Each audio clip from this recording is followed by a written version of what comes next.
Hello there, so welcome back to KM Webverse. This is Kashif Mahmood. In this video, I will tell you how you can access the file manager FTP in Websupport web hosting. So here is the hosting. I can just click on it and open it. So after watching this video, you will be able to make the changes in your website using the file manager via FTP. That will be online and you don't need to install any other FTP like FileZilla. So here we can select the domain name,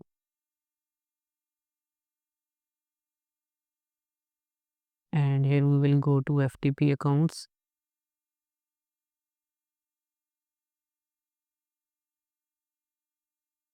and here we will click on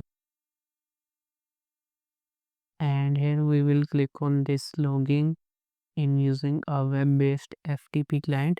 From here I have changed the language to English so it's easy for me, and here we will see the web FTP that is online, so we can click on it, and here you will have to enter the username that you can see over here, and if you don't remember the password you can forget your password. You can click on forgot your password and set up a new password, and you can enter it over here. So let me just enter mine and log into the FTP. So here you can see I have logged in, and here I can change anything that I want.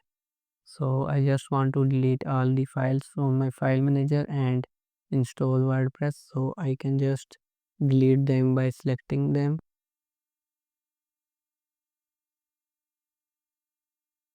and I will click on delete, confirm.